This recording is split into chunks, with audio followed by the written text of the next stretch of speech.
We're live now. Good morning. This is Senate Judiciary, Thursday, February 8th, 2024. And we are taking up an act relating to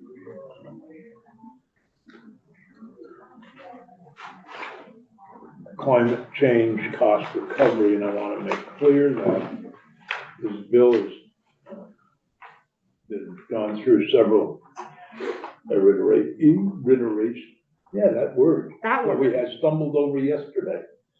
It's gone through several rewrites and drafts. And our draftsperson, Michael O'Grady, is here to be the first witness and to walk us through the bill. I do want to make clear, this is not a bill that is unlike others we have seen in here in this committee. It contains strict liability, which means that the polluter is responsible for the recovery costs, not the taxpayer or the victim. And well, if you think about a small farmer who's been hit hard by climate change and lost their crops, and where do they go to recover the damages? Maybe the taxpayer. The taxpayer didn't cause the problem. This zeroes in, not in a punitive way, but rather as an undercover way. So, with that said, go through the bill. Good morning, this is Michael O'Grady with the Office of Legislative Counsel. I'm here to do a walkthrough on S-259, an act relating to climate change cost recovery. The bill does four major things. It assesses against certain extractors of fossil fuels and certain refiners of petroleum products their share of the cost to Vermont from the covered greenhouse gas emissions between January 1, 2000 and December 31st, 2019.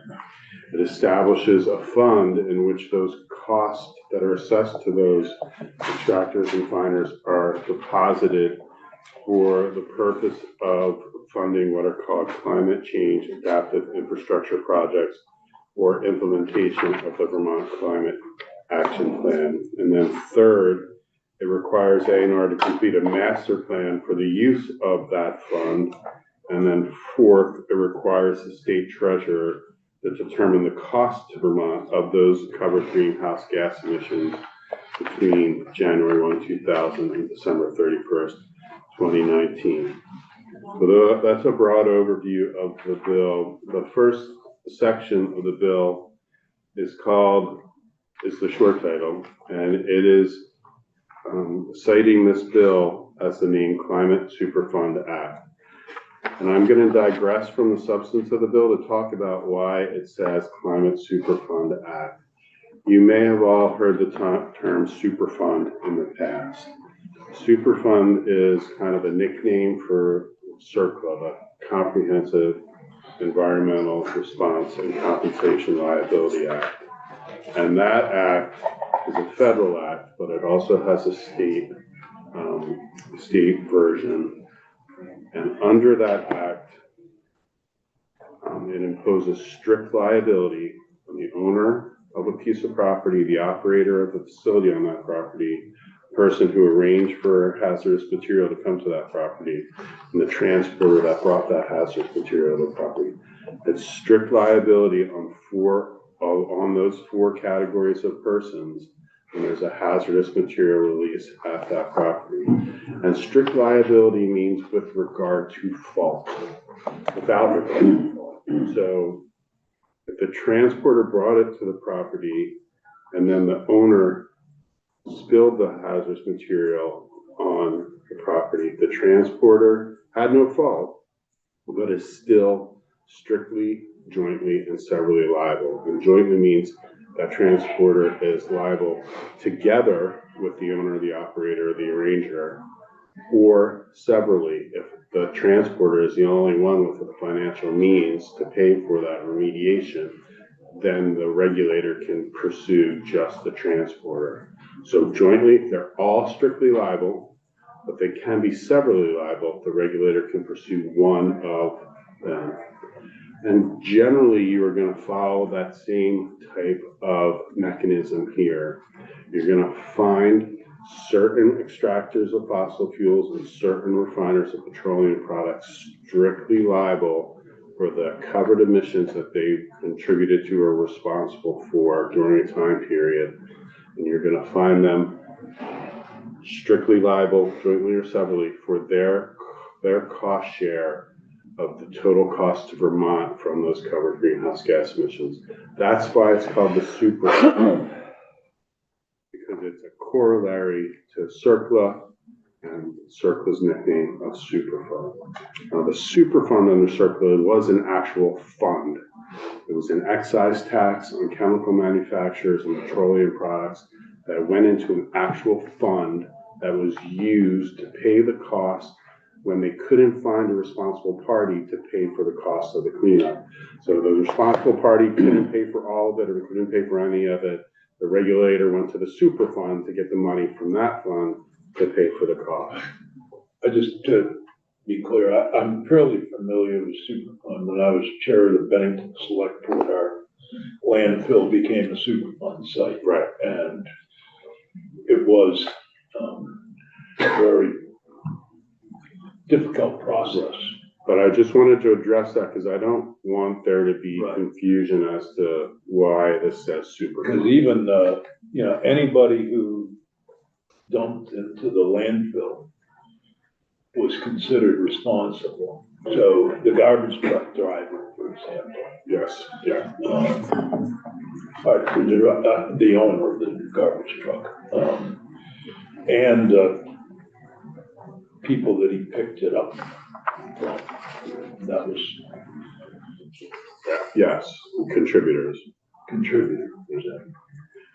So moving on from that short title, you go to section 2. There's a new chapter that's established in Title 10, the Conservation and Development chapter. It's a standalone chapter. It's not part of any other existing regulatory chapter. There's a new definition of climate change adaptive infrastructure. This is what the fund that's created under this act will be used to pay the cost for. And you will see that it is projects that are basically designed to address climate change and climate change mitigation, to implement nature-based solutions and flood protections, upgrade stormwater drainage systems, make repairs to roads, bridges, railroads, and other infrastructure, prepare and recover from extreme weather events, establish preventive healthcare programs and medical care to treat illnesses caused by climate change, and a whole other suite of activities related to or caused by climate change. Those are the projects that will be funded from the fund. What about the individual farmer's crops?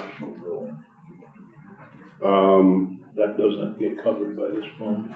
There's the loss of agricultural topsoil is something that would be addressed, but crop loss specifically is not referenced. But there is that catch-all, other climate-driven ecosystem threats to forests, farms, fisheries, and food systems. Personally, I'm interested in people who are victims of the climate change who, in a flood have lost crops, lost houses, lost whatever, that they're able to recover as well. Okay. I mean, then you might want to. We've seen in cases, I don't know about here in Vermont, but I know in Fort Myers, Florida, a lot of the insurance companies refuse to cover homes that have been damaged by the flood, by the hurricane, claiming it was a different type of event, and then refusing to pay, and the homeowner stuck with the bills that they probably can't pay, and obviously. And I think you're going to see that dynamic in California with the rains. Most of them did not have flood insurance. Typical homeowners insurance does not pay for flood damage. Right. They'll be stuck with the cost of that. Yeah, so I'd like to make sure that people who are, again, going back to my theory, that this is about victims having to pay as well as government taxpayers having to pay rather than the polluter. And don't know of any, here we deal in judiciary with all kinds of victims' bills. I don't know anywhere else where we make the victim responsible for paying.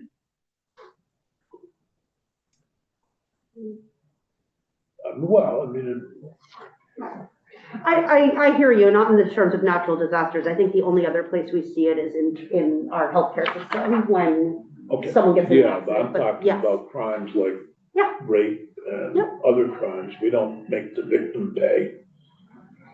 I hear you. So should I move on? Yeah. There's a definition of control group here. It's basically cross-referencing Internal Revenue Code definitions of when corporations or affiliated groups, partnerships, or proprietorships are owned by an overarching entity. So this is here because it's referenced later on so that these extractors, these refiners don't try to avoid liability by saying that that company that was responsible for that extraction was just its own company. It wasn't part of the overall affiliated group, control group. And the Internal Revenue Code provides for that, and that's why those citations are included here. Then cost recovery demand, it's the charge asserted assessed against the responsible party for their cost recovery payments, covered greenhouse gases, for the total quantity of gases released into the atmosphere during the covered period, expressed in metric tons of carbon dioxide equivalent resulting from the use of fossil fuels extracted, produced, refined, or sold by an entity. The covered period is January 1, 2000 to December 31st, 2019. Why that period? Because there's actual data, defensible data, reliable governmental agencies have produced that can provide the information necessary to determine the sources of these covered greenhouse gases and who potentially were those sources. Then you see definitions of crude oil, which is fairly intuitive, entity, which is pretty much every type of individual, trustee, partnership, corporation, etc., that holds or held an ownership interest in fossil fuel business during the covered period. The environmental justice focused population is the one that is commonly cited now in statute in 3 VSA 6002. Fossil fuel is coal, petroleum products, and fuel gases. Fossil fuel business is one engaging in the extraction of fossil fuels for the refining of petroleum products. Fuel gases are methane, natural gas, liquefied natural gas, and manufactured fuel gases. I can talk to you about what all of those are if you would like, but I can just skip over. No, I think we can guess. Right. Fund is the Climate Superfund Cost Recovery Program Fund that's going to be established later in the bill. And then greenhouse gas has the same meaning as in section 552 of Title 10, which is any chemical or physical substance that is emitted into air that the Secretary of Natural Resources may reasonably anticipate to cause or contribute to climate change. Moving on from there, nature-based solutions are basically some of the projects that could be funded from the fund that are utilize or mimic natural or nature-based functions. Notice the cost recovery demand is basically the bill that's given to the extractor and the refiner that could be liable under the bill. And then petroleum products is synthetic or crude oil extracted from natural gas liquids or other sources.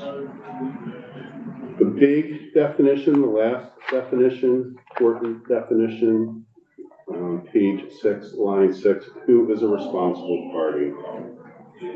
It's any entity, so remember, any individual business, municipality, partnership, etc., or a successor in interest, so anyone who takes or buys ownership of that original entity, that during any part of the covered period, 2000 to 2019, was engaged in the trade or business of extracting fossil fuel or refining crude oil, and is determined by A&R to be attributable to for more than 1 billion metric tons of covered greenhouse gas emissions. What is maybe we have witnesses who can explain what that is. About 1 billion, 1 billion metric tons, you gotta quantify that. Yeah. I would I mean, it's recommend that you sort of talk like- to a scientist about that. Sort of like trying to look at $1 trillion deficit. I don't know what that. But I think it's important for the purposes of a threshold. So you might hear concern from, say, a regional heating fuel Yeah. distributor, and are they going to be responsible? Or That's why I'm asking, what does it look like? I do think that there are some entities, some, refiners of petroleum, some extractors of fossil fuels that are not going to be covered by this, and because the state will lack the jurisdiction over them, or they won't exceed the threshold for the purposes of being a responsible Well, party. that's an interesting question in jurisdiction then. Our fuel oil in Bennington, for example, basically comes from the Port of Albany and is transported by trucks. Obviously transported up the Hudson River to the Port of Albany and then over to Bennington and wherever else. Are they jointly and severally liable as well, the transporters? So the transporters are not. And so when I first read this or understood the concept, my first thought was, most of these companies aren't going to have what are called the regulatory contacts with the state so that the state can assert personal jurisdiction over them. So you can enforce against them. And so when or if a state has personal jurisdiction depends on, first, whether the entity that's going to be regulated is operating in the state. And I went and I looked at pretty much every gas station in the state, like even like your mom and pop's gas stations, and most of them, I could only find one that didn't have a contractual relationship with one of the major petroleum refiners in the country. So Shell, Marathon, Vanguard, like all of those, Mobil, Exxon, they're all petroleum refiners, and they all have franchise agreements with those gas stations, whether it's a Maple Fields or whether it's a mom and pop. I only find one that didn't. I couldn't confirm that it had a contractual relationship, so I don't know where it's getting its gas. So they have a system of bringing their products into the state. They have a physical presence in the state for the purposes of personal jurisdiction. Now, you don't even necessarily need a physical presence in the state because there's case law in Vermont and federally that provides that when a manufacturer is availing itself of a national market for the purposes of selling their product, and they understand that their product is going to be distributed nationally, that also provides for personal jurisdiction for a regulatory entity because the manufacturer understood or had at least the expectation that their product could reach the jurisdiction of any state in which it was distributing nationally. And in addition, there's case law in Vermont where you're using a defined transportation or delivery system for the purposes of bringing your product into the state. And that system of delivery and transportation is availing yourself of the jurisdiction of Vermont. So it was a good question. I personally originally thought the state's not going to have a lot of jurisdiction over these manufacturers or their extractors and refiners. I was wrong. I think there will be. There will be some, and I think it's probably going to be like in coal, because Vermont doesn't use much coal. So Peabody coal, India coal, some of the natural gas companies like Chesapeake out in the west, their gas is likely not reaching Vermont. There will be some that will not be subject to Vermont's jurisdiction. Senator Machine. Thank you. Just to condense that, I just want to confirm that what you're saying is if a business, a corporation that is not incorporated or headquartered in our state reaches into our state to do business with local businesses and they are availing themselves of the laws of this state, does that creates personal jurisdiction, Creates correct? regulatory long-arm jurisdiction. Thank you. Okay. Moving right ahead. So moving on to page 6, you come to the creation of the program in 10 VSA 597. It's created in the Climate Action Office at A&R. The purpose of the program is to secure those compensatory payments from the responsible parties based on that standard of strict liability, and to provide a source of funding for the climate adaptive infrastructure projects that we reviewed that definition earlier. They're also going to determine the proportionate liability of the responsible parties. They are also going to impose the cost recovery demands, accept and collect the payments, identify those projects that will be funded, and disperse those funds for those projects. Then you get to the liability section, page 7, line 6. A responsible party shall be strictly liable, remember, without regard to fault, for a share of the cost of climate change adaptive infrastructure project supported by the fund, including project operation and maintenance. For the purposes of the section, a control group, remember when you got those affiliated corporations or affiliated proprietorships, that control group is going to be treated as a single entity and are jointly and severally liable for payment of any cost recovery demand proposed by an entity in the control group.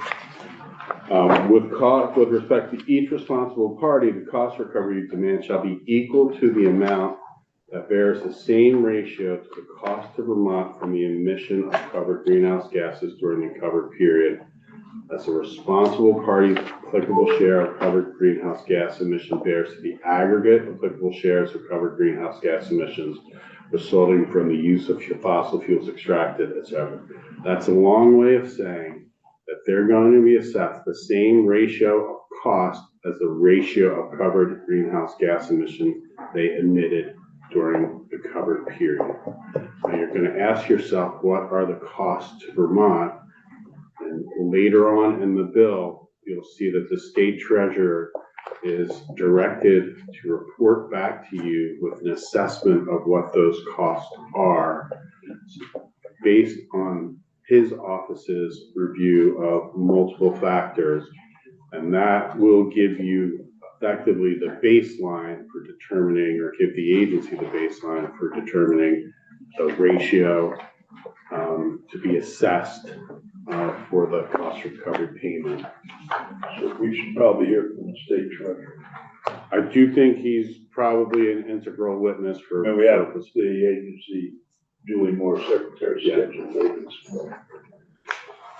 So there's also a provision that if a responsible party owns a minority interest of 10% or more in another entity, and that entity is, it should probably say a responsible entity, the responsible party's applicable share of greenhouse gas emissions shall be calculated as the applicable share of greenhouse gas emissions for the entity in which the responsible party holds that minority interest.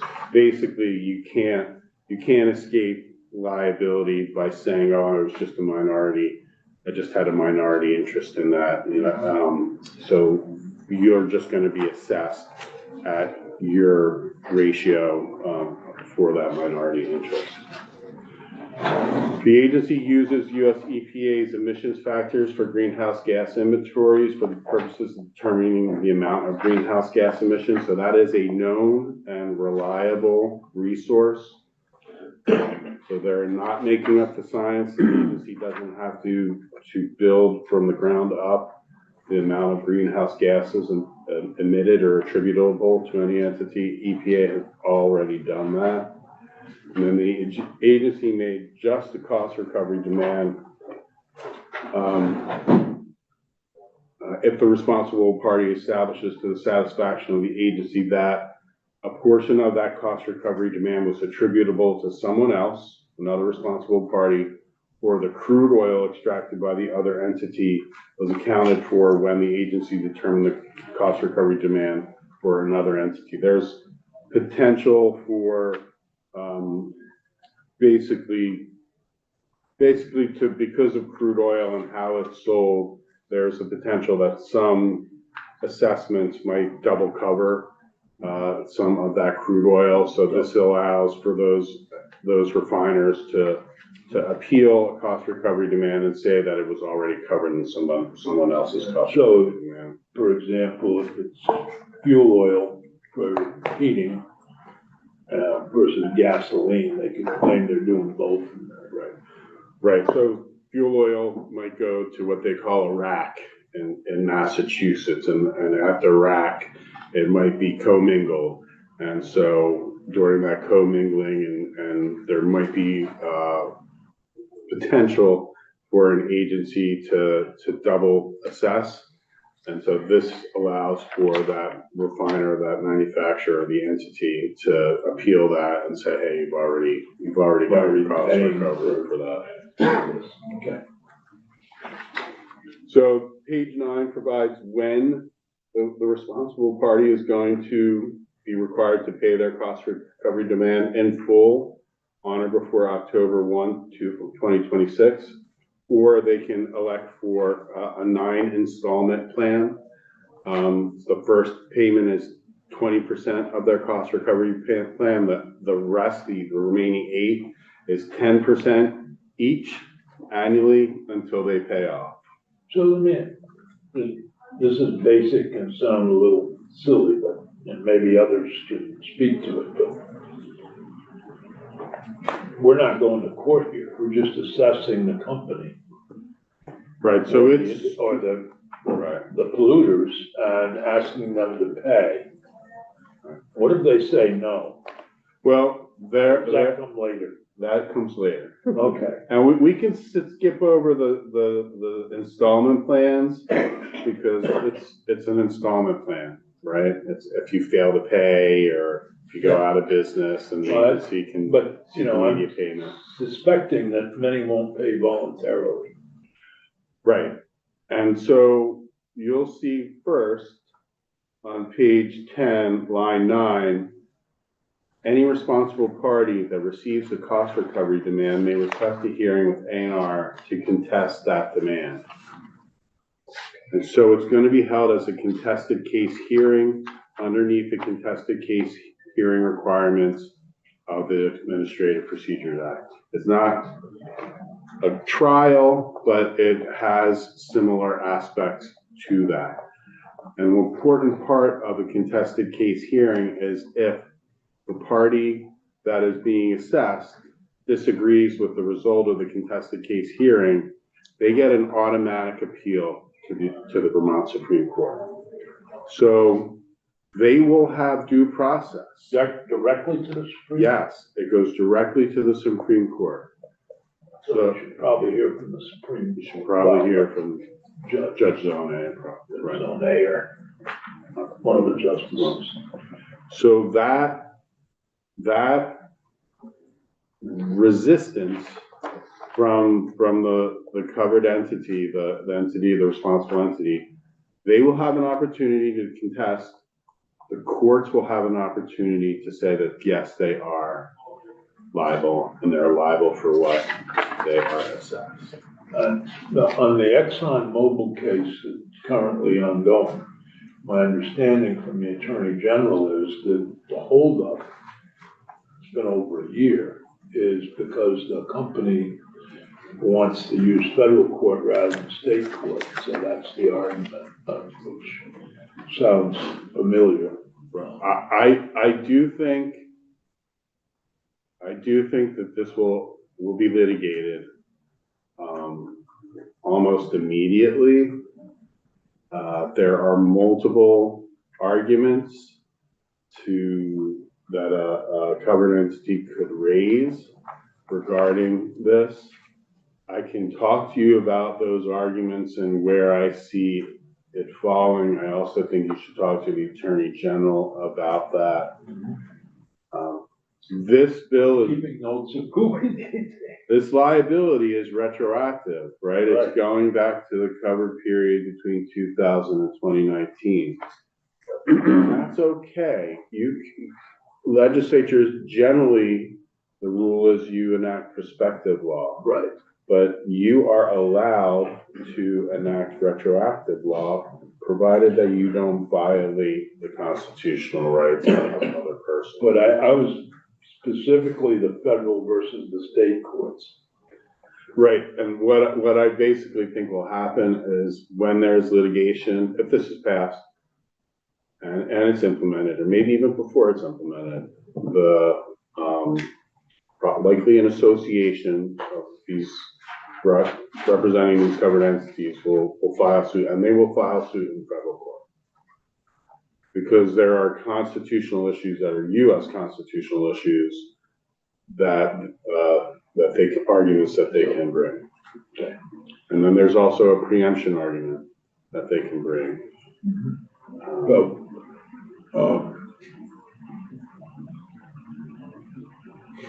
Okay. I would hope the advocates for doing this can respond to Sure. these concerns. Right, and so, Because one has to ask, if all this is gonna happen, why are we doing it?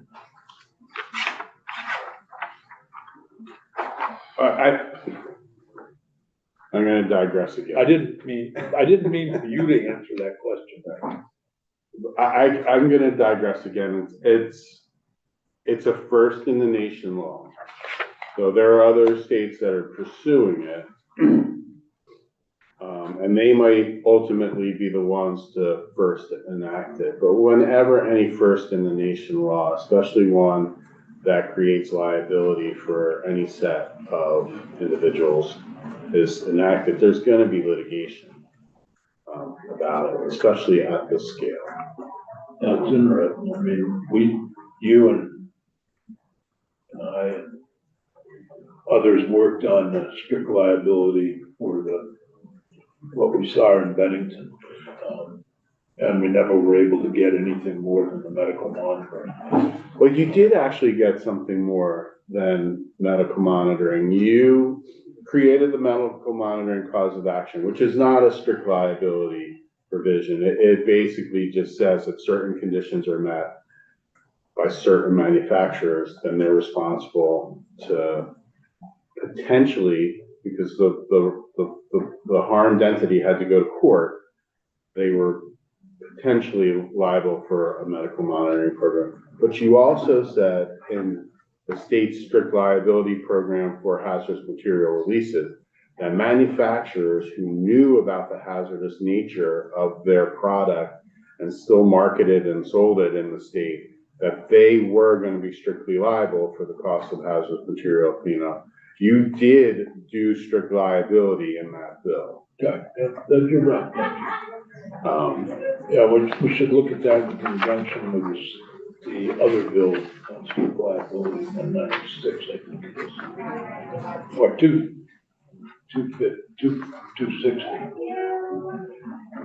It's on the PFAS. Yeah. Okay. Senator. Thank you. So, my understanding there isn't any express preemption. Is that still correct? But there might be implied preemption? That's probably the biggest legal issue in this. There is no express preemption under the Clean Air Act. The Clean Air Act actually has provisions that says that states can enact more strict provisions than what US EPA does under the Clean Air Act, unless there's a couple of specific provisions. Like if you adopt the California program, you can't do more than the California program. Or no, much more. But there's case law out there, the Second Circuit case law, from a nuisance claim brought by the city of New York. It's called City of New York versus Chevron. And that court, it's a very, I'll be kind and say it's a unique decision And it said that federal common law, so judge-made law at the federal level preempts state common law claims on issues such as nuisance, which was brought here, when it relates to these, let me find it. When it relates to an unusual exercise of lawmaking by federal courts, and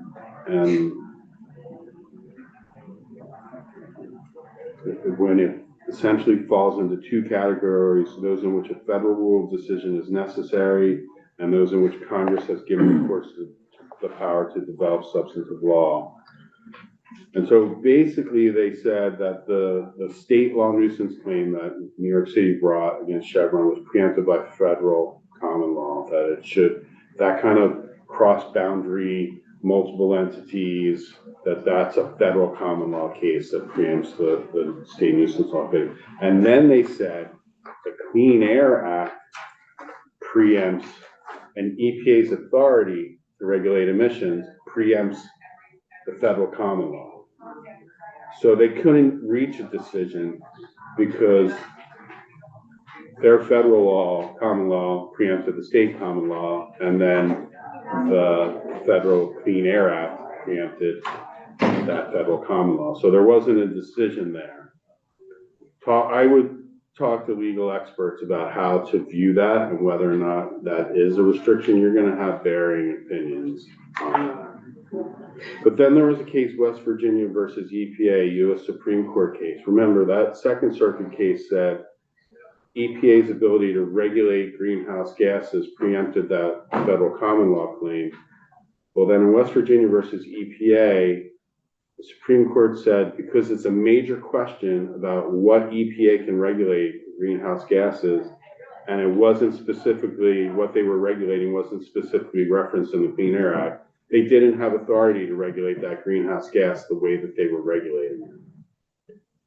So basically that pokes a hole in some of EPA's greenhouse gas regulatory authority, what they can and cannot regulate, because if it's a major question now, the Supreme Court says Congress has to specifically give those regulatory agencies that authority. They can't imply that authority from a broader grant. So just a quick follow-up to that. Given that the question seems open for implied preemption, from what I'm understanding, should there be a severability clause in this bill? There's already a general severability clause in Title I, Section 215, that applies to any provision when there's constitutional claims or any claim which finds that part of the law is unconstitutional or invalid, and the other part is constitutional or valid. 215 controls. With that said,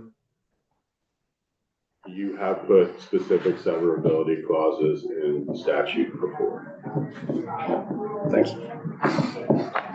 Okay, if you want to continue on. Sure. Moving on, page 10, line 12. This is that creation of that what's going to be the Climate Superfund Cost Recovery Program. And it's created at A&R to be administered by A&R. The fund will consist of the payments made by the covered entities and the monies from time to time donated or appropriated. And the fund may be used to pay qualified expenditures for climate change adaptive or resilience infrastructure projects, or the reasonable administrative cost of the program, and to implement the components of the Vermont Climate Action Plan that are related to adaptation or resilience, with specific focus on implementing provisions related to pathways for adaptation and building resilience in the built environment, and pathways for adaptation and building resilience in natural and working lands. There's a rulemaking grant. The agency has some specific rulemaking that they're mandated to adopt, including methodologies for identifying the responsible parties, requirements for registering those responsible parties, requirements for issuing cost recovery demands, how they're going to accept payments, how they're going to identify the climate change adaptive infrastructure projects. and other methods that the agency will use for dispersing the money from the fund. They're also on page 13, line 7, directed to come up with a master plan for how they are going to use the funds in that special fund in an efficient, timely, and equitable manner for all regions of the state. And collaborate with the Environmental Justice Advisory Council, and they will consult with DPS's Division of Emergency Management. So basically how they're going to develop that master plan. I won't go into all the specifics there. And then once every 5 years, on page 14, line 10, the state auditor evaluates the program and the fund and assesses how to make programs. We better hear from the state auditor. And then Gets upset when we leave him. as I referenced earlier, there's section 3, that requirement that on or before January 15th, 2025, the state treasurer reports to you an assessment of the cost to the state of Vermont of the emission of greenhouse gases for the period that began on January 1, 2000 and ended December 31st, 2019. Remember, that cost is used to develop the calculation of each responsible party's cost recovery demand.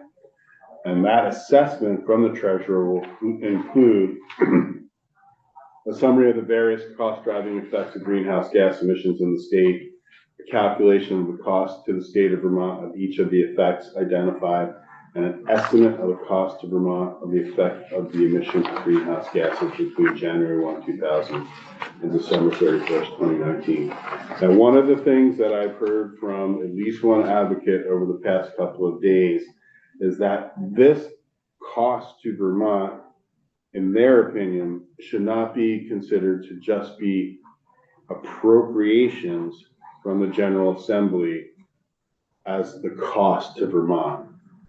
In their opinion, the cost to Vermont should be a broader assessment.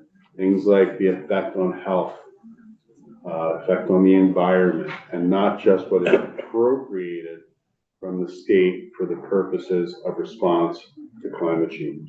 Well, let's go back to the Saint-Gobain case in Bennington. So in Bennington, there were certain properties that were, wells were contaminated, and they were able to extend the water lines of the town and village of North Bennington to those properties. But there were some homes that couldn't be extended out to for various reasons in terms of power, water pressure, etc. So those homes were placed into a different category, and Saint-Gobain was responsible for solving that problem. In this case, it sounds like that homeowner is still left out in the cold. If the damage was done to that homeowner and their well, they would be the ones responsible, not the polluter. That's where I'm having difficulty with this concept. So the fund will be available to that homeowner to provide for the cost of that. Remember But is that clear in this? well, you have to look at what is a climate adaptive infrastructure project, which is defined, climate change adaptive infrastructure project, which is defined on page 2.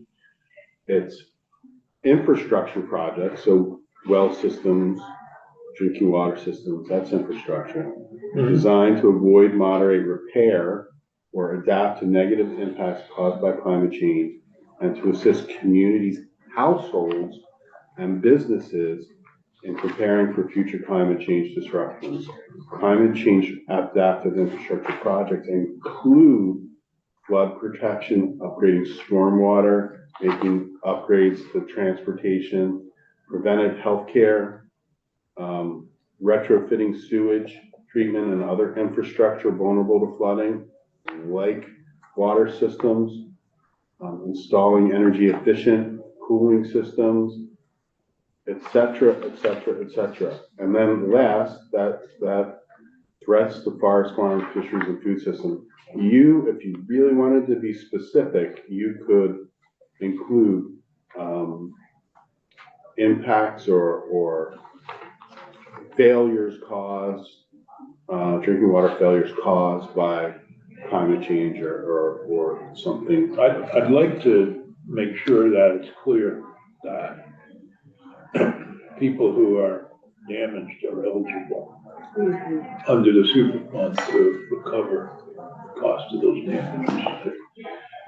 I think you helped me a little bit with this, but I think it needs to be specific.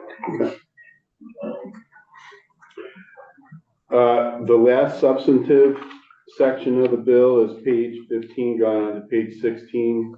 On or before July 1, 2025, the Climate Action Office at A&R adopts the rules that you've already walked through.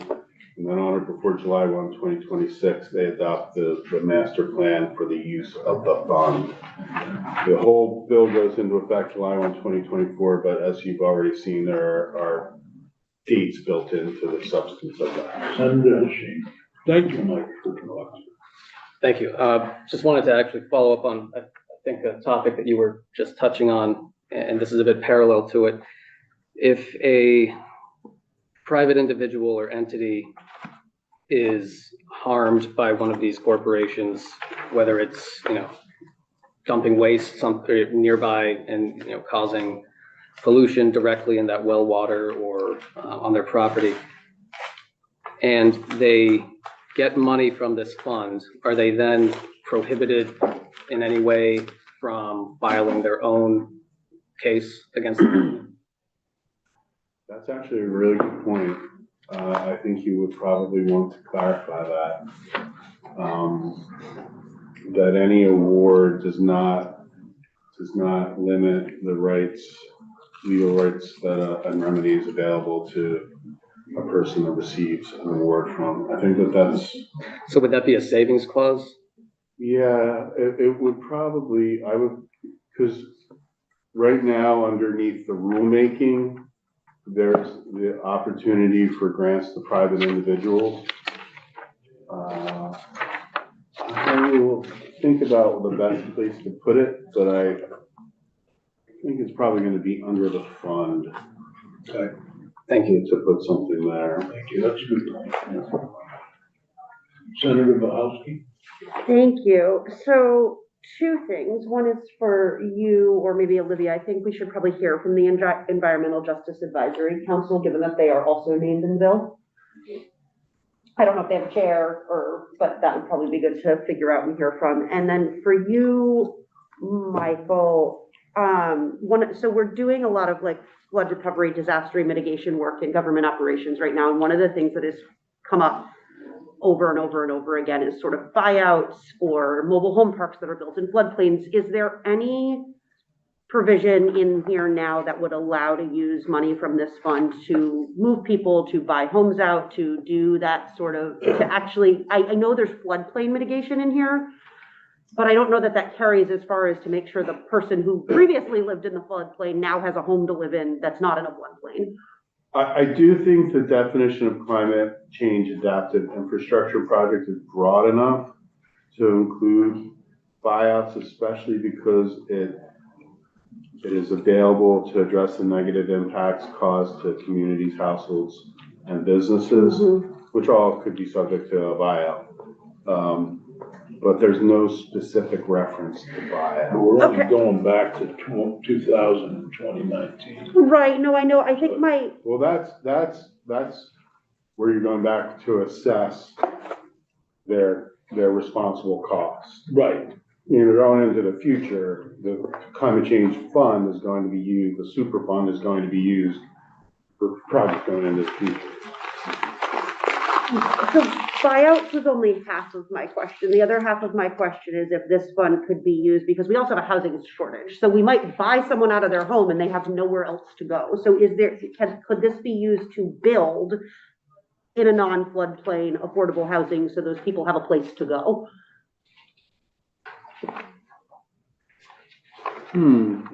I would say right now, as I interpret this, probably not. Okay. And I don't know if there's a way to word it so that a specific type of building for that purpose is possible. I don't know if the committee even wants to do that, but I do think that just what we've heard in government operations is that there is this group of people that, sure, we can buy them out, but then there's nowhere for them to go. So it allows for weatherization and energy efficiency in housing and public housing and schools, but it doesn't specifically relate to the construction of housing, Okay. new housing. Mr. Chair, Yes, I'm just looking at page 7 under liability of responsible parties. And I missed the earlier part of your walkthrough, but I'm looking at line 7. A responsible party shall be strictly liable for a share of the cost of climate change adaptive infrastructure projects supported by the fund, including project operation and maintenance. It seems in one sense like that's the nub of the bill, that sentence establishes the responsibility of the parties and asserts the state's right to demand that payment be made and that it go into this series of projects. So I'm just wondering, from your legal overview of what we're doing, how strong is that sentence? How well covered are we in asserting that? What are our chances in court that gets upheld? So your overall question is basically whether this is constitutional and valid. Assume so. And I can't readily answer that because, as I referenced earlier, this is a first in the nation law and no court has addressed the constitutional issues with it. With that said, I began my walkthrough by referencing the short title of the bill, which is called the Climate Change Superfund Recovery Act. Yeah. And I referenced that because I wanted to talk about why it says Superfund. I wanted to talk about what Superfund is, CERCLA, the Comprehensive Environmental Response Compensation Liability Act, and how that assesses strict liability retroactively to owners, operators, arrangers, and transporters that were where hazardous materials were released. And you have very, very similar issues here. You have the retroactivity, which deals with issues of both procedural and substantive due process, but the legislatures are allowed to enact retroactive law as long as it's not particularly harsh and oppressive. And they look at harsh and oppressive as usually looking at the time frame that it goes back for. Well, this goes back 5 to 15 years, and that's not a particularly harsh and oppressive time frame to go back in, especially when you consider, according to the findings in bills of this kind in other states, that the manufacturers knew of the harms that they were causing. Mm-hmm. So I don't think you get a substantive due process issue. Now, some will also say that this is a penal law, it's a punishment, and that retroactive penal laws are generally disfavored, especially criminal. That's the ex post facto. You don't make something criminal that was not criminal when it happened. You don't alter the penalties for something that was criminal after the fact that it happened. This isn't criminal, so you don't have an ex post facto. You have maybe what's called bill of attainder, if that's when you go back and you assess a penal punishment against an individual or discrete group of individuals for the purposes of, I'll just read the standard. With a legislative act or administrative action, you determine the guilt and inflict punishment for prior act on specifically defined individuals or easily identifiable group members of a group without a judicial trial. That same argument was made against CERCLA, and the court said CERCLA does not exact punishment. Rather, it creates a reimbursement obligation on any person responsible for the cost of remedying hazardous conditions at a waste disposal facility. The restitution of cleanup costs is not intended to operate, nor does it operate in fact as a criminal penalty or a punitive deterrent. Whereas these cases amply demonstrate Congress did not impose the obligation automatically on a legislatively defined class of person. I think you have a very similar scenario here, that you're reaching back to impose on these covered entities their cost that they contributed in the covered greenhouse gas emissions that they are responsible for. And you're seeking reimbursement of those costs and not simply to penalize them for the fact that they were in operation in this business. Is that debatable? Yes. But if you use the precedent that was Well, and that's a question I have too. I don't know enough about the Superfund legislation to know, was that enacted by Congress or is that state law? that was both Which was first? federal. Because that's one question I've had about this. The analogy to the Superfund makes sense in one way, but you had the federal government lay groundwork that the states could build off of. In this case, we'd be going the other way around. We'd be asserting without federal direction that states have the ability to use the EPA's metric to just make a demand on corporations. It's hard for me to see how that doesn't wind up immediately joining court. And Before you came in, there were questions as to will it go to federal court? Will it be litigated? Is it preempted? Yes, it's first in the nation law with significant liability attached to it. Those that will be covered are going to litigate, probably under an association or associations of those entities. They're probably going to seek to do that in federal court because there's a Second Circuit decision that effectively says that federal common law preempts state actions. That's what they'll argue. They'll argue that federal common law preempts state actions in the Federal Clean Air Act and EPA's general authority to regulate greenhouse gases preempts federal common law. That's what they're going to argue. But this isn't state common law, right? This isn't a nuisance claim like what the claim that was brought by New York City in the Second Circuit decision that they'll rely on. This is legislation. This is state legislation. The Clean Air Act says that states can legislate beyond the Federal Clean Air Act. Right, and so there are arguments on both sides.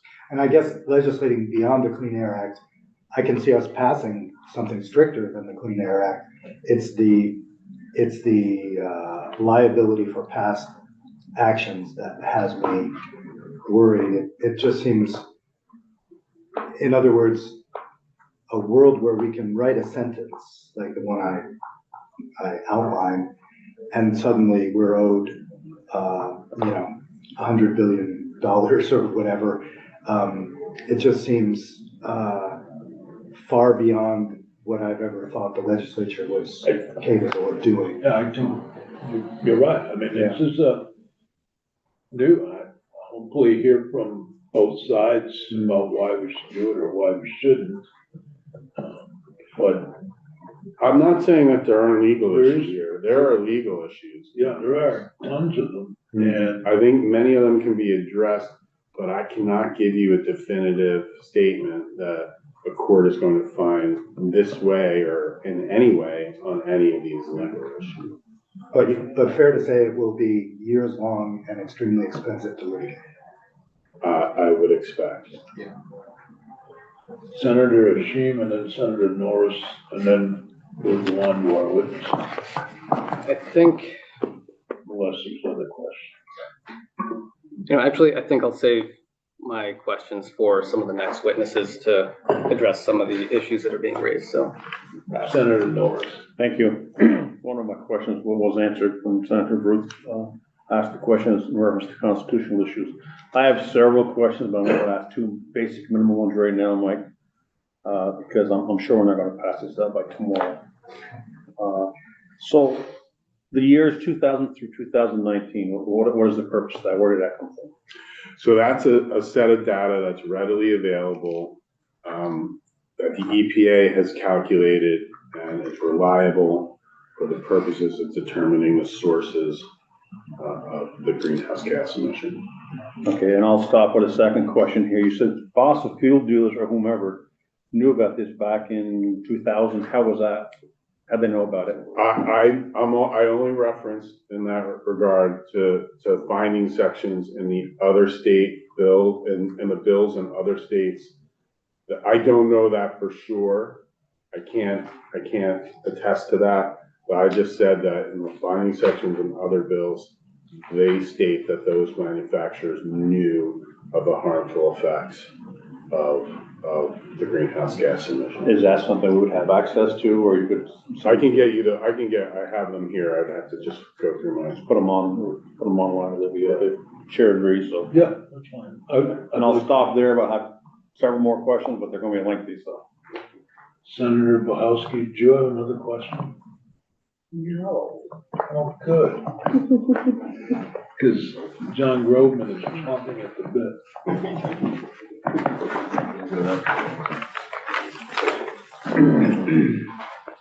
This is a way of introducing our next witness, John Groveman.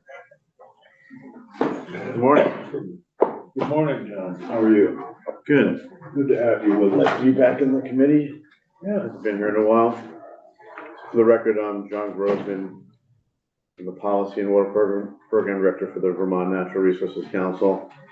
So I submitted written testimony. You can read it. I'm not gonna read it to you.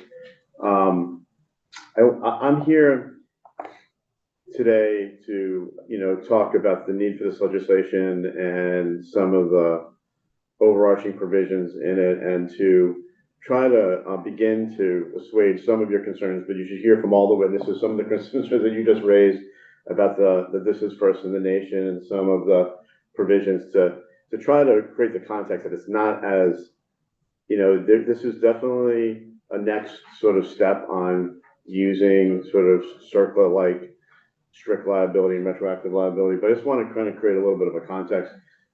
Just before I get going though, so my qualifications really to talk about this bill is, I've been an environmental lawyer in Vermont for 30 years, held a number of jobs in environmental, including I was general counsel of the Agency of Natural Resources for about 5 years.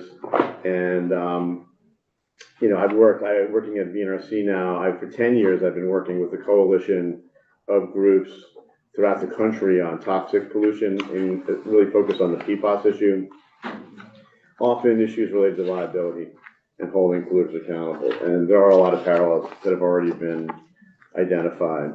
I am not going to speak to, I'm happy to talk a little bit about, actually I prefer you ask other witnesses detailed questions about, I think good questions were raised about what the costs in this fund could be used for. And I think that, those issues could be addressed as you go through the drafting of the bill.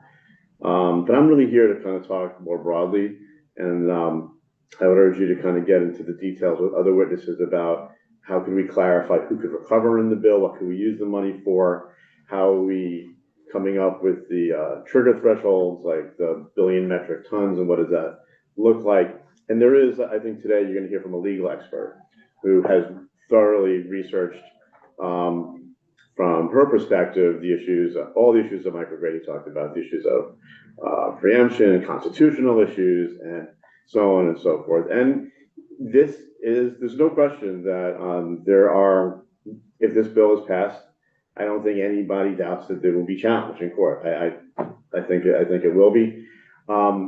I think that, you made, Senator Bruce, really great points that, we have CERCLA. So this isn't novel in the sense that, as Michael O'Grady just went through, CERCLA created, I think 1980, this idea of strict liability if you release chemicals into the environment, hazardous materials into the environment that cause harm, you're responsible for it. There's no other analysis legally that needs to be done, and it's retroactive. We can go back in time. CERCLA went back decades and decades and decades, and we're still applying CERCLA today to sites that were contaminated in the 1950s. So, I mean, so in that sense, it's not novel. I think it would be better if the feds did some of this, but just to state the obvious, federal government can't pass anything right now. They could barely raise a debt ceiling. They could barely pass a budget. They can't do anything. And I think because of that and because of the extreme harm that climate change is causing and the extreme costs, we've all experienced it this summer and in Tropical Storm Irene and again in December, that the state just can't pay for these costs. And we can't wait for the federal government. So the idea is maybe we do this, we put pressure. If enough states do it, and this was part of the idea with some of the toxic liability, same thing. The EPA can't even list PFAS as a hazardous substance under CERCLA yet. They still haven't done that. EPA still hasn't put PFAS on the list of CERCLA substances that would trigger superfly because they just can't get it together. The hope is, and working with the coalition I work with on toxics, is that if enough states, we listed CERCLA, PFAS as a CERCLA substance. So in Vermont, if you release PFAS under our state CERCLA law that you heard Mike talk about, we could go after that polluter. Not true on the federal level. So I think unfortunately states are going to have to lead on this. You raise an important point. I think whether it be in environmental or other areas where many have lost faith in the federal government's ability to do anything. They can't even pass a bill to do anything, quite frankly. It's frustrating, and it's hard to look at what's going on right now with in Congress on the immigration issue tied to Ukraine, tied to Israel, tied to everybody. And I'm looking at this and I'm saying, how did this ever happen to us? So it falls on the states to do this, but given, I think what you're hearing from me and maybe other members of the committee, are the things that we could do that would get more immediate result to make this more effective? In other words, what can we do without compromising the whole idea behind the bill, which I fully support? Yeah, no, so absolutely fair and unbelievably rational question from the legislature. But I think that's the tension. And so I guess I urge you to just listen to the testimony. I think you agree that, we're experiencing extreme climate change. We're experiencing extreme costs that we need to help people with the harm that's being caused, and we can't afford it in Vermont on our own, and it's not fair. Just like with PFAS, it's not fair to basically put those costs onto ratepayers of water systems and ratepayers of wastewater systems and homeowners that have to replace their wells and farmers that lose all of their crops. But yes, you should go hear from all the witnesses, go through the details, grind it out with Mike O'Grady. But that's our overall sort of approach in this bill. Is we can't wait for the feds. Other states are looking at this, and I think that we'll start to do this. Well, what worries me is, keep going back to the Bennington Saint-Gobain issue, and and I look what's happened in New Hampshire. For example, I got this summer calls from Merrimack, New Hampshire's legislators trying to do what we did in Vermont to try to hold them accountable, because they've seen exactly the same contamination in Merrimack, New Hampshire. As you know, ChemFab left Vermont for Merrimack, New Hampshire because of our strict environmental laws in 2000, which I didn't think were all that strict back then. So, but they're not able to get that done. So, should we be focused on what we can do immediately to get help for this infrastructure? And Senator Baruth and I are sitting in appropriations saying, federal money's gone, how do we help Barry and other communities in this state to recover from the disastrous floods this summer as well as other environmental problems? And we don't have the money. Right, and that's exactly like, that is So clearly what in do we the, do to, right, so that is clear, so that is clearly in this bill. we need you, John. This is clearly in this, we have to get through the league, but this is to pay for that That's the whole infrastructure, to, thing right, here. to move, right in that section of the bill is, the money could go to reconstruct, to relocate. Look at Johnson, the wastewater treatment in Johnson probably needs to be relocated. It was completely blown away by the floods. They can't afford to, to do that, and there's not enough money in the revolving fund. And so this would be a way to recoup, some of that money, if the bill is successful. I see you've had your hand up for a while, so. Yeah, my I'm question. sorry, Oh, yeah. no worries. Yeah. No worries. My question was, around, so I think, it's 15 years back that we go, and I think you pointed to in other places we've gone back much further. Is 15 years enough? Yeah, other witnesses will address it. I mean, we debated that when the bill was drafted. It's debatable. Mhm. It's a good question. Hear from other witnesses about where that number came from. Okay. I don't, I think there are other ways to look at it. I think the considerations that Mike O'Grady is looking for that sweet spot, where, we'll be in good position to survive, legal challenge for retroactive law and, being able to recoup the money that is fair for the damage that has been caused. But it's a good question. Yeah, my understanding is that these fossil fuel companies have known the damage they were doing for far longer than 15 years. So I will wait to hear from others as to how that number was arrived at. John, just as we don't have, for some reason, your testimony posted. So could you check on where it went? No. I sent it to Ben, I guess he's out, but I think you're. Yeah, I know, this is, Ben is out, with Yeah. family emergency. Yeah.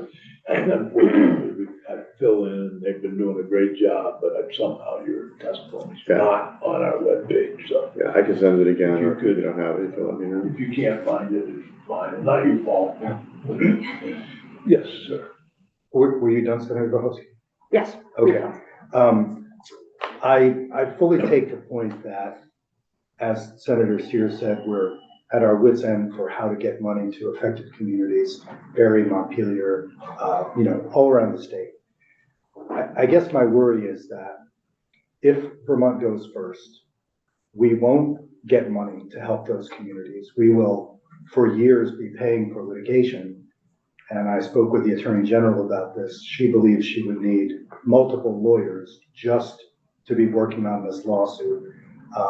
So we would have to increase the amount of money we're paying to litigate for, I don't know how long, 5 years is not crazy, 10 years is not crazy.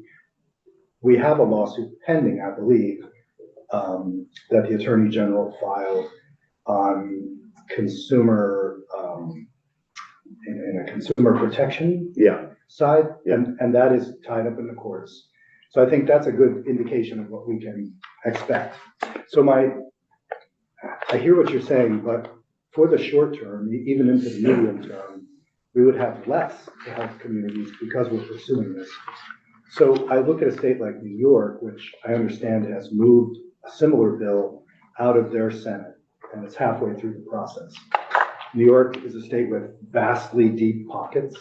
I wonder why we wouldn't allow them to go first, have an amicus brief where we join them in what they're doing and pursue it that way. I don't understand why a poor state like Vermont that couldn't really afford to lose and would have difficulty affording the litigation should go first and then have other states watch us sort of nurse that lawsuit along in the belief that it will lead to this promised land where we'll get all of this money to help on the back end. So I greatly respect the desire, and I think you're right. Climate change is upon us. The federal government should be protecting us. It's not. With that said, I just have a hard time seeing how us rushing forward on this will help our people. Yeah, I mean, I think, you know, I should talk to the AG about what the actual cost would be. I mean, I think our hope is that other states will go forward with this. There'll be, whatever litigation ensues will be joined in somehow. But if everybody kind of waits for everybody to go first and do that, we don't get off the dime. You know, Vermont has been a leader. I don't think, you know, you should, you know, get the actual numbers and evaluate them, but I don't think whatever the cost for the AG would, you know, really be so high that they would interfere with being able to help communities actually deal with things. It would be, well, wouldn't help. yeah. But I think everyone's looking around at everybody else, and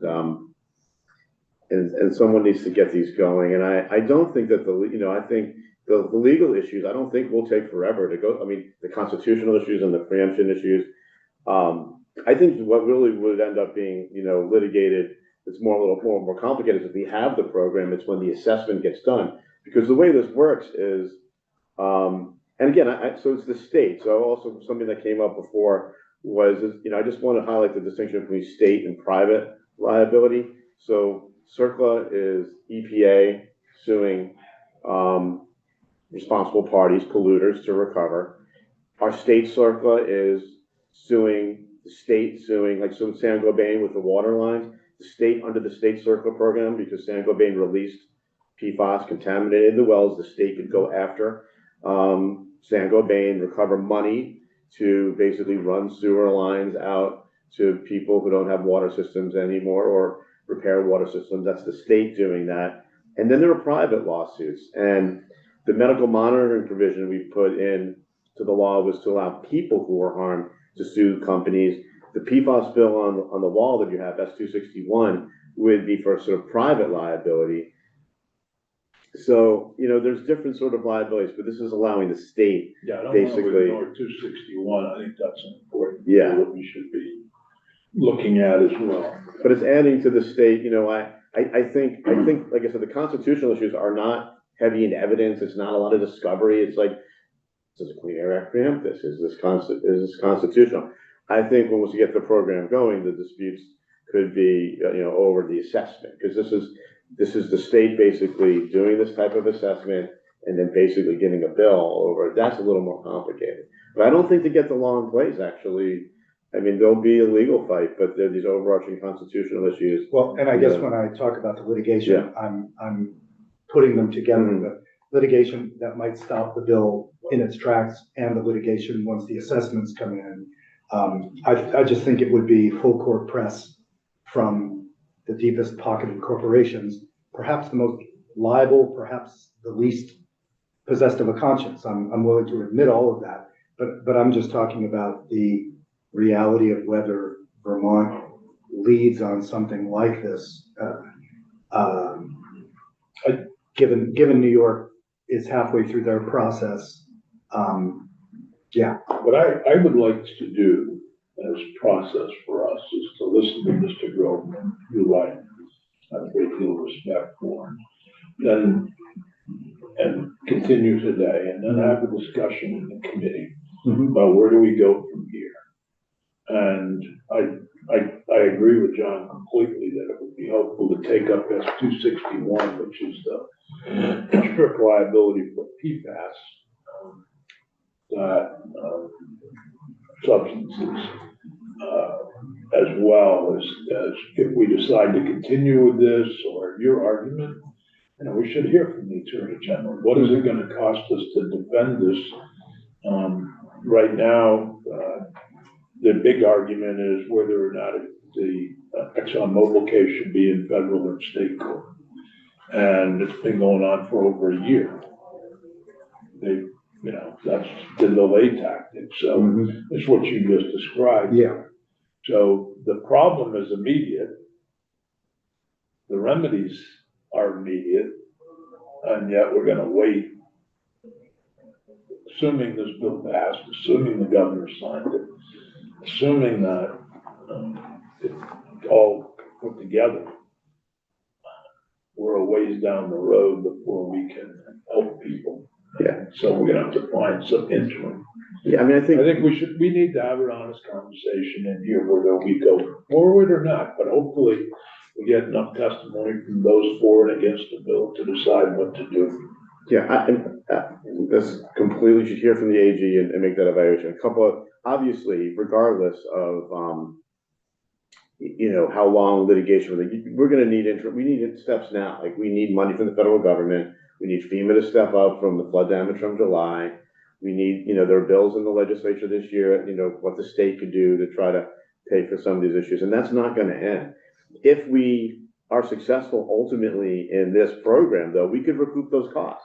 I mean, we're gonna need to spend the money right now, and we're spending the money right now. But we could recoup those costs. So another way to look at it is, why don't we kind of get, you know, on with it? I think we will be successful in the end. But you know, this gets us, the longer we wait, the longer it's gonna take to be able to recoup the costs that we're gonna be paying that money. I don't really have a lot of, like I said, I really wanted to basically try to make the argument that, this is bold, but it's built on the foundation of other things that we've done. We already assess damages against polluters, the state does, under our state circle program. And we assess costs, and then we recover those costs to clean up these sites.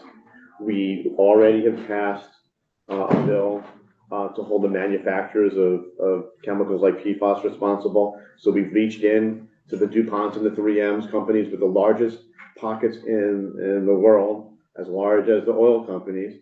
We are suing them now, the AG is suing them now, using that law that we created, using that new authority that we created to say you could sue the manufacturers of chemicals. That's happening right now. The AG added that to their complaint, and they're involved with years-long litigation, and hopefully will prevail. And guess what? Those chemicals, PFAS chemicals, require us to upgrade all our wastewater systems, to put treatment in all our water systems. That is, you know, hundreds of millions of dollars. It's not dissimilar. So, you know, I think what we're saying is, just like with that PFAS authority that we gave the state, you know, give the state this authority and let's get moving. So as we incur these costs, we can begin to recover them. All the issues that are being raised are legitimate issues. And you know, we're looking forward to debating them, and hopefully you'll come around in the end to, we should get started with this. But, you know, hear from everybody, hear from the AGs, hear from those with concerns with the bill, hear from the many supporters of this bill, including, you know, legal experts that could give you another view on the length and the level of challenges with these legal issues as you go forward. So, I think I'll leave it there. You can read my testimony when it's posted. Senator Bohowski has a question. I don't have Thank you, John. question. It's just, I think that this bill is an important conversation, and some of the concern, I think, dovetails with some of the work we're doing in government operations on flood mitigation and setting up a climate resiliency fund. And so I think there's a lot of context here, and I think it just makes sense to really hear from, and I'm happy to keep people informed as that process unfolds in government operations, but we certainly are talking really in depth about some of the more immediate needs in response to July and December, and what hopefully isn't again July, and like, but we know that this is going to keep continuing, so I think we need both a short-term and a long-term plan. Although I did want to mention, actually, Senator, your comments were really about the savings clause, and I think a non-exclusive remedy clause as the bill goes forward. So I think it needs both. The savings clause, it basically means if any part of the bill is struck down, then the other parts of the bill can go forward. And then I think you're talking about like a non-exclusive remedy, that if you recover under the terms of this bill, you wouldn't be precluded from basically pursuing, an individual sort of private remedy. And I don't think either of those provisions are in the bill. So as you go forward, those are really good comments, and I would encourage you to add those to the bill. So, Thank you very much, John, appreciate it. We're gonna take a break, 15 minutes, come back at 11:15. And pick up with other witnesses on this bill.